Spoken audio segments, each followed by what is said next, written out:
Quiero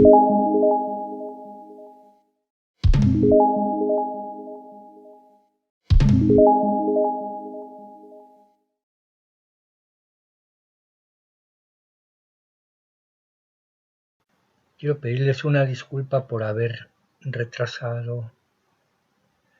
la emisión de otros videos por ciertas circunstancias. Sin embargo, pues hoy iniciaremos otro video. Pero antes de iniciar este video, comentaré que las medidas actuales para reducir la inflación, con base en el control de la cantidad de dinero en circulación, es decir, de la oferta monetaria, el control de los precios de las mercancías de la canasta básica, por acuerdo entre el gobierno y los capitalistas rapaces y voraces, el aumento en las tasas de interés y la disminución del déficit. Si bien estas medidas son parte de las acciones para resolver el problema inflacionario, aún restan por atenderse las principales causas estructurales, como la disminución de la productividad del capital y de la fuerza de trabajo, y la desbordada especulación impulsada por los capitalistas rapaces sobre los precios de las mercancías, principalmente de la canasta básica. Por un lado, los hipócritas pactan con el gobierno y por otro lado especulan lesionando los ingresos del pueblo. Estos capitalistas hambrientos de ganancias, toda vez que las ganancias están en franca caída, como lo veremos después, no solo en México, sino en todo el mundo. Es de llamar la atención el control de las finanzas públicas que el gobierno federal está realizando al mes de abril. El balance presupuestal en este mes entre los ingresos y egresos fue de 13,000 millones de pesos, cuando en abril de 2021 ascendió a menos de 109,000 millones de pesos, en tanto que el sector privado, miope y con un pensamiento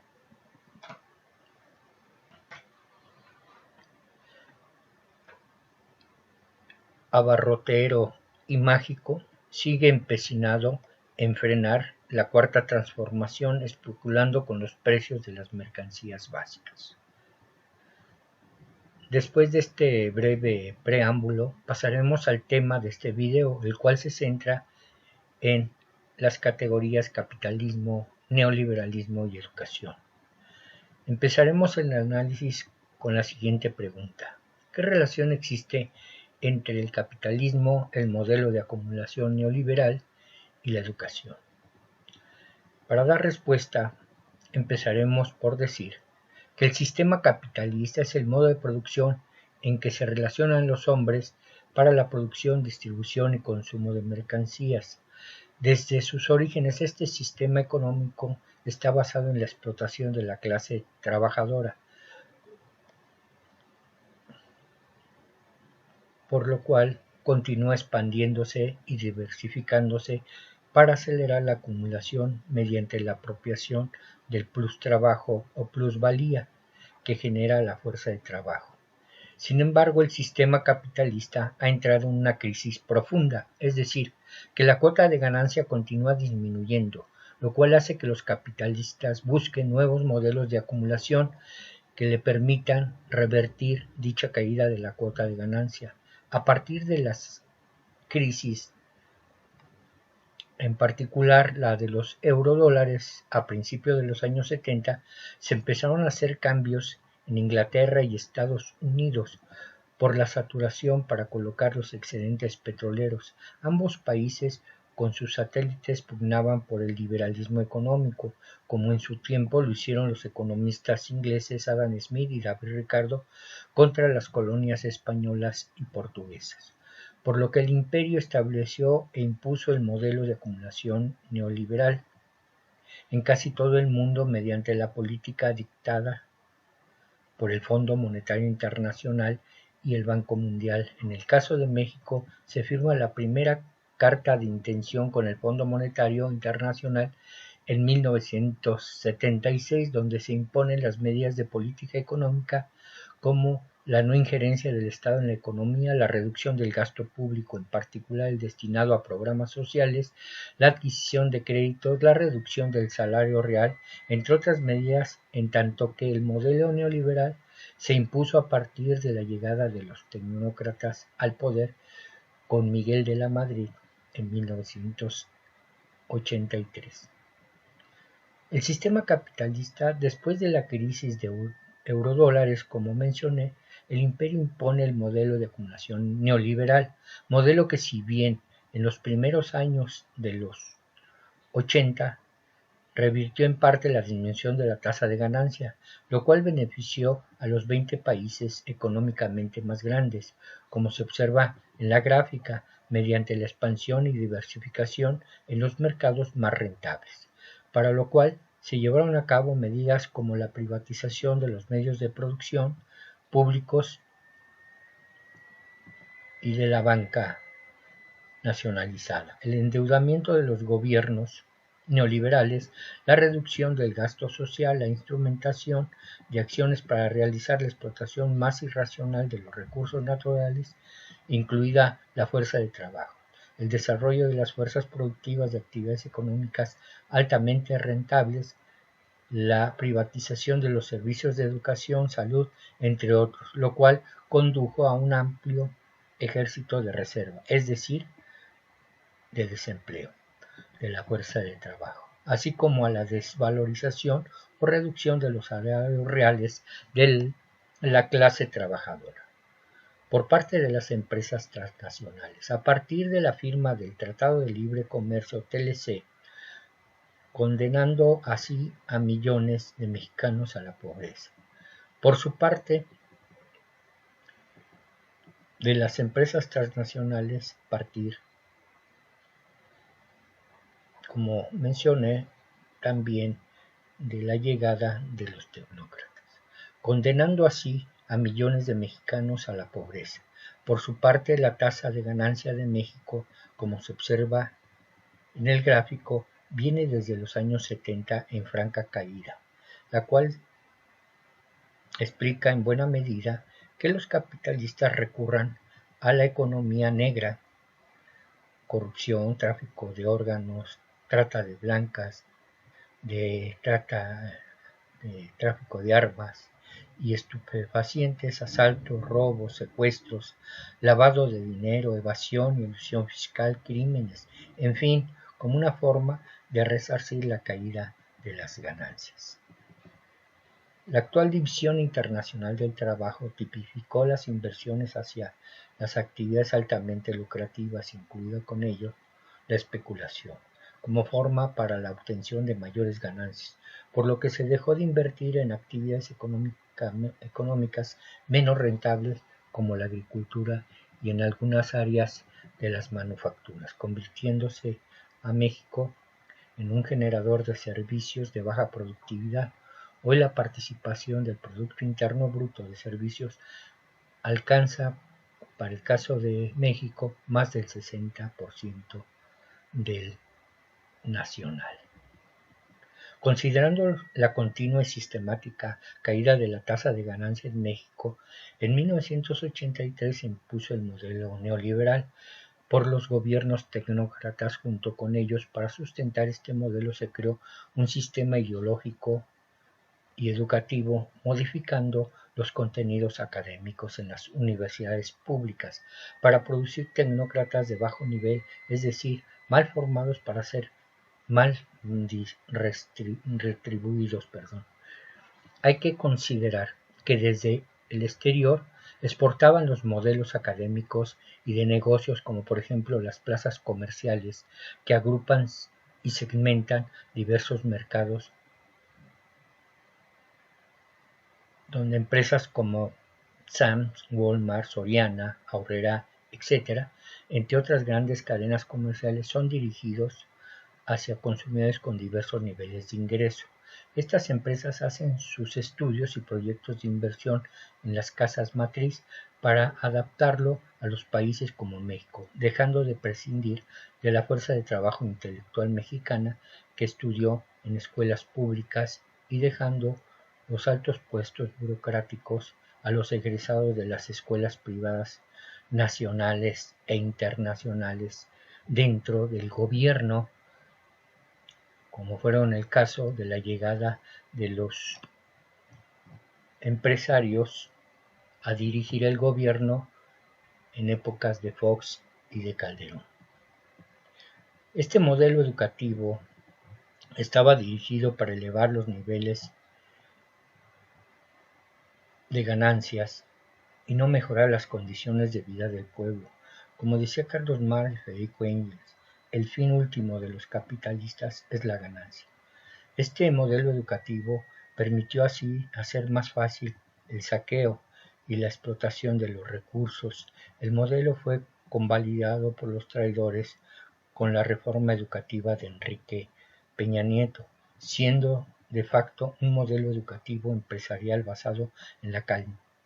calidad y competitividad, en síntesis, en la mercantilización per se de la fuerza de trabajo y de la educación. En el caso de México, este modelo tecnócrata siempre se aplicó y se sigue aplicando en las universidades tanto públicas como privadas, dentro del ITAM, la Ibero, el TEC de Monterrey, etc., lo que condujo a una discriminación para el trabajo a los egresados de escuelas públicas, es decir, al dejar fuera del mercado a los profesionistas y técnicos egresados de escuelas públicas y sobre todo cortar la posibilidad de estudiar al utilizar mecanismos draconianos como el puntaje de los exámenes de admisión, la no creación de nuevos espacios educativos, así como domesticar en general a los investigadores de los centros públicos como el Centro de Investigación y Desarrollo Económico CIDE, a cargo del delincuente en su momento el doctor Enrique Cabrero y sus 40 ladrones y sobre todo la gran mayoría de los docentes. Abundando un poco más, podemos decir que el neoliberalismo tiene como propósito eliminar la injerencia del Estado en la economía, en la educación, la salud, dejando que la mano invisible del economista inglés Adam Smith regule los mercados, incluyendo la de la fuerza de trabajo física e intelectual, es decir, dejar en manos de la competencia, el libre mercado, la venta-compra de la fuerza de trabajo. Dejar pasar, dejar ser. En México, con la privatización de los recursos y de las empresas públicas y de la educación pública, la salud, y se dejaron en manos del sector privado altamente corrupto, lo cual trajo consigo como resultado que los ricos fueran más ricos y los pobres más pobres, teniendo que emigrar la clase trabajadora hacia otras latitudes para poder subsistir ellos y su familia. Recuerdo que el miserable de Vicente Fox decía que había que exportar jardineros hacia el imperio. La educación pública en todos los aspectos se fue moldeando de tal manera que ésta desafortunadamente sucumbió al final a la ideología neoliberal. Los recursos públicos para la educación se fueron transfiriendo hacia el sector privado, se dejó de construir infraestructura educativa, quedando fuera miles de jóvenes de educación media superior y posgrado.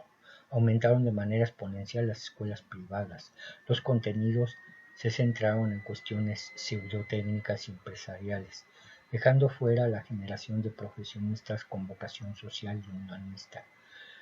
Los sindicatos como el CENTE y la CENTE y otros, el primero con el Baster Gordillo, fue comparsa con los pianistas de la reforma educativa peñista. El delincuente doctor Enrique Cabrero, con muchos de sus investigadores del CONACYT y del CIDE, y los rectores de las universidades públicas y exdirectores del Politécnico,